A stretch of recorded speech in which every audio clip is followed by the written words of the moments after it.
അലീനയുടെ മറ്റൊരു സ്റ്റോറിയിലേക്ക് എല്ലാവർക്കും സ്വാഗതം. ഈ ഒരു സ്റ്റോറിയിൽ വൈജയന്തി അലീന ആരെന്നുള്ള സത്യം അറിയുന്നതായിരിക്കും ഉള്ളടക്കം. അപ്പോൾ എങ്ങനെയായിരിക്കും വൈജയന്തി ആ സത്യങ്ങൾ അറിയുന്നത് എന്ന് നമുക്ക് നോക്കാം.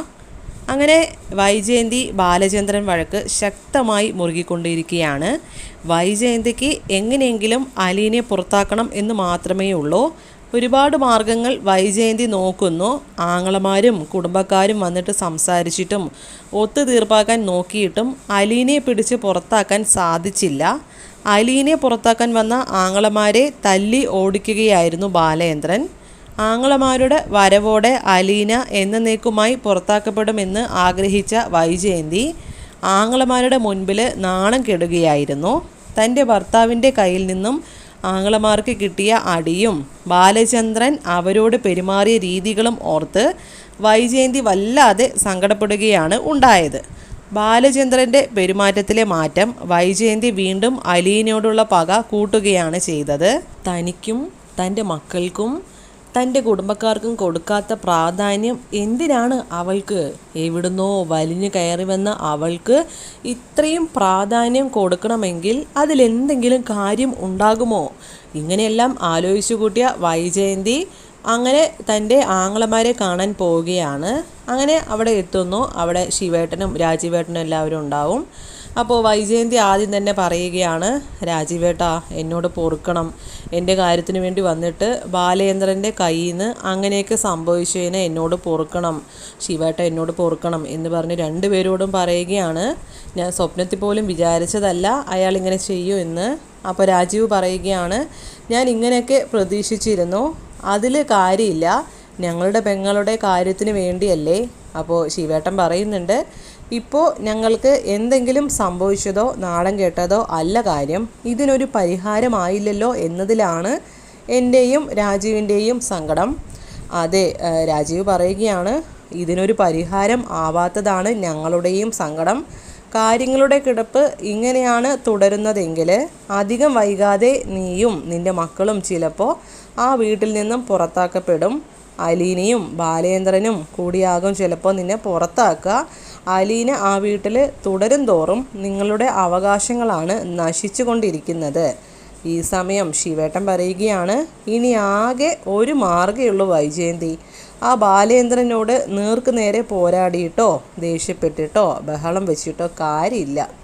ഇനി കാര്യങ്ങൾ വളരെ തന്ത്രപരമായും കുറച്ച് മയത്തോടും വേണം കൊണ്ടുപോകാൻ വേണ്ടിയിട്ട്. അപ്പോൾ വൈജയന്തി ശിവേട്ടനോട് ചോദിക്കുകയാണ്, ശിവേട്ടൻ എന്താണ് പറഞ്ഞു വരുന്നേ? അപ്പോൾ രാജീവ് പറയുകയാണ്, ശിവേട്ടൻ പറയുന്നതിലും കാര്യമുണ്ട് വൈജയ്, ആ ബാലചന്ദ്രനോട് കാര്യങ്ങൾ കുറച്ച് മയത്തിലൊക്കെ പെരുമാറിയാൽ നമ്മുടെ വഴിക്ക് കൊണ്ടുവരണം. ആ മയത്തിൽ സംസാരിച്ചാൽ മാത്രമേ നമ്മുടെ വഴിക്ക് കൊണ്ടുവരലൊക്കെ നടക്കൂ. അപ്പോൾ ശിവൻ പറയുകയാണ്, അതെ വൈജയ്, നീ ആദ്യം അയാളോടുള്ള ഈ ഒരു കടുംപിടുത്തം മാറ്റണം, പറ്റാവുന്ന അത്രയും താഴ്ന്നു കൊടുക്കണം. നീ ഒരു ഭാര്യ എന്ന നിലയ്ക്ക് ഒരു സോഫ്റ്റ് കോർണറോടെ സംസാരിച്ചു നോക്കൂ, അയാളുടെ ഉള്ളിൽ എന്താണെന്ന് അറിയാൻ ചിലപ്പോൾ നിനക്ക് സാധിച്ചെങ്കിലോ. ആ സമയം രാജീവ് പറയുകയാണ്, അതേ മോളെ, ബാലചന്ദ്രൻ അലീനയോടുള്ള ഈ ഒരു സ്നേഹത്തിനും കരുതലിനും എന്തെങ്കിലും നമ്മളറിയാത്ത കഥയുണ്ടെങ്കിലോ അതെന്താണെന്ന് നമ്മൾ കണ്ടുപിടിക്കേണ്ടത് അല്ലേ? അല്ലാതെ വെറുതെ കിടന്നിങ്ങനെ പ്രശ്നം ഉണ്ടാക്കിയിട്ടോ വഴക്കിനും വക്കാണതിന് നിന്നിട്ട് കാര്യമില്ല. ഇനിയിപ്പോൾ നമ്മളറിയാത്ത വല്ല രഹസ്യങ്ങളും ബാലചന്ദ്രനും ഉണ്ടെങ്കിലോ. ഇത് കേൾക്കുന്ന വൈജയന്തി ഒന്ന് ഷോക്കാവുകയാണ്. ഒന്ന് ആലോചിച്ച് നിന്ന ശേഷം രാജീവിനോടും ശിവേട്ടനോടായിട്ടും പറയുകയാണ്, ഇനി ഇതിന് ഒരു പരിഹാരം ഞാൻ തന്നെ കണ്ടോളാം, അതേ ഇനി മാർഗമുള്ളൂ. ഞാൻ ഏതായാലും അമ്മയൊന്ന് കാണട്ടെ, അമ്മയെ കണ്ടിട്ട് ഞാൻ പോകും എന്ന് പറയുകയാണേ. അങ്ങനെ വൈജയന്തി അമ്മയെ കാണാനായിട്ട് മുകളിലേക്ക് ചെല്ലുന്നു. ശേഷം കാണിക്കുന്നത് ബാലചന്ദ്രനെ ആകും. ബാലചന്ദ്രൻ പേപ്പർ വായിച്ചുകൊണ്ടിരിക്കുമ്പോൾ അലീന ചായ കൊണ്ടുപോയി കൊടുക്കുകയാണ്. ബാലചന്ദ്രൻ ചോദിക്കുന്നുണ്ട്, കൃഷ്ണമോൾ എന്തേ, ക്ലാസ് വിട്ട് വന്നില്ലേ? ചായ അടിപൊളിയാണ് കേട്ടോ എന്ന് പറയുന്നു. അപ്പോൾ അലീന പറയാണ്, ഇല്ല വരാറാവുന്നതേ ഉള്ളൂ, ഇന്ന് സ്പെഷ്യൽ ക്ലാസ് ഉണ്ടെന്ന് പറഞ്ഞിരുന്നു അവൾ എന്നൊക്കെ പറയുന്നു. അപ്പോൾ ബാലചന്ദ്രൻ ചോദിക്കുകയാണ്, ഇവിടുത്തെ മാഡം വന്നില്ലേ? ഇല്ല, വരേണ്ട സമയമായിട്ടും കണ്ടില്ല. നിന്നെ പുറത്താക്കാനുള്ള അടുത്ത മാർഗം തേടി ആങ്ങളമാരുമായി ചർച്ചയ്ക്ക് പോയതാകും. ഈ സമയം അലീന പറയുകയാണ്, എനിക്ക് ഇതിൻ്റെ പേരിൽ ഇങ്ങനെ പ്രശ്നം ഉണ്ടാക്കുന്നത് കാണുമ്പോൾ ഒട്ടും സഹിക്കാൻ കഴിയുന്നില്ല അച്ഛ. അച്ഛ പോകണ്ടെന്ന് പറഞ്ഞുകൊണ്ട് മാത്രമാണ് ഞാനിവിടെ പിടിച്ചു നിൽക്കുന്നത്. ഈ സമയം ബാലചന്ദ്രൻ അലീനയോടായിട്ട് പറയാണ്, നീ എല്ലാം അറിഞ്ഞിട്ടല്ലേ ഇങ്ങോട്ട് വന്നത്, ഇനി എങ്ങോട്ടും പോകണ്ട, നിൻ്റെ തുടർ പഠനം ഒക്കെ ഇനി ഭംഗിയാക്കണം, നല്ലൊരു ജോബൊക്കെ വാങ്ങണം, സ്വന്തം കാലിൽ നീ നിന്ന് കാണണം എനിക്ക് എന്നൊക്കെ പറയുന്നു. അപ്പോൾ അലീന പറയുന്നുണ്ട്, എനിക്ക് ഈ വീട്ടിൽ എല്ലാവരുടെയും കാര്യം നോക്കി പണിയെടുത്ത് ഇരുന്നാൽ മതി, എനിക്ക് വേറെ ഒരു ആഗ്രഹമില്ല അച്ഛ എന്ന് പറയുമ്പോൾ അതൊന്നും പറഞ്ഞാൽ പറ്റില്ല, ബാലചന്ദ്രൻ്റെ പെൺമക്കൾ നല്ല നിലയിൽ എത്തുന്നത് കാണാനാണ് ഈ അച്ഛന് താല്പര്യം. അങ്ങനെ സംസാരിച്ച് അച്ഛൻ്റെ വാത്സല്യത്തോടെ അലീനയെ തൻ്റെ തോളിൽ കിടത്തി തലോടുകയാണ് ബാലചന്ദ്രൻ. ഈ സമയം വൈജയന്തി ഇതും കണ്ട് കയറി വരികയാണ് ദേഷ്യത്തോടു കൂടി. ഡി എന്നൊരു അലർവിളിയായിരുന്നു അവിടെ. അലീന ഞെട്ടി എഴുന്നേൽക്കുകയാണ് കേട്ടോ വൈജയന്തി ഇങ്ങനെ വരുന്ന സമയത്ത്. അതേസമയം വൈജയന്തി ദേഷ്യത്തോടു കൂടി പറയുന്നുണ്ട്, വന്ന് ബാലചന്ദ്രൻ്റെ റൂമിൽ നിന്ന് ഇറങ്ങാൻ നിനക്ക് നേരെ ഇല്ലല്ലോ, നാണോ ഇല്ലടി നിനക്ക്, ഇത്രയും പോത്തുപോലെ വളർന്നിട്ട് ഞാനില്ലാത്ത സമയം എൻ്റെ ഭർത്താവിൻ്റെ റൂമിൽ വരാൻ ഇറങ്ങിപ്പോടി നീ അവിടുന്ന് എന്ന് ഭയങ്കര ദേഷ്യത്തിൽ ഇങ്ങനെ വൈജയന്തി സംസാരിക്കുമ്പോൾ ബാലചന്ദ്രൻ പറയുന്നുണ്ട്, വൈജയ് നീ മറ്റൊരു കണ്ണിലാണ് ഇത് കാണുന്നത്, എൻ്റെ മകളാണ് അലീന, അത് നീ മറന്നു പെരുമാറരുത്, മറ്റുള്ള എൻ്റെ മക്കളുടെ അതേ സ്ഥാനം അലീനയ്ക്കും ഉണ്ട് എൻ്റെ അടുത്ത്, അത് നീ മറന്ന് പ്രവർത്തിക്കരുത് വൈജയന്തി. ഈ സമയം അലീനയാണെങ്കിൽ കരച്ചിലാകും. ശേഷം പറയുകയാണ്, മാഡം എന്താ ഇങ്ങനെയൊക്കെ ചിന്തിക്കുന്നത്, കൃഷ്ണമോളാണ് ഇങ്ങനെ ഇരുന്നതെങ്കിൽ മാഡം ഇപ്പം ഇങ്ങനെയൊക്കെ പറയുമോ, ഇങ്ങനെയൊക്കെ പെരുമാറുമായിരുന്നു, ഇങ്ങനെ ദേഷ്യപ്പെടുമായിരുന്നോ? ഈ സമയം വൈജയന്തി പറയാണ്, കൃഷ്ണമോളെ എൻ്റെയും ബാലേന്ദ്രൻ്റെയും ചോരയാടി, നിന്നെപ്പോലെ തന്തയുടെയും തള്ളയുടെയും പേര് പോലും അറിയാത്തവളല്ല. ഇത് കേട്ട ഉടനെ അലീന കരഞ്ഞുകൊണ്ട് റൂമിൽ നിന്നും ബാലേന്ദ്രനെ ഒന്ന് നോക്കിയതിന് ശേഷം ഇറങ്ങി ഓടുകയാണ്. ശേഷം ബാലചന്ദ്രൻ വൈജയന്തിയോട് പറയുകയാണ്, ഓ അപ്പോൾ ഇത്രയൊക്കെ വരെ ആയില്ലേ കാര്യങ്ങൾ, ഇനി എനിക്കും ചിലത് ചോദിക്കാനുണ്ട് നിന്നോട്. എന്താണ് അറിയേണ്ടത് നിങ്ങൾക്ക്?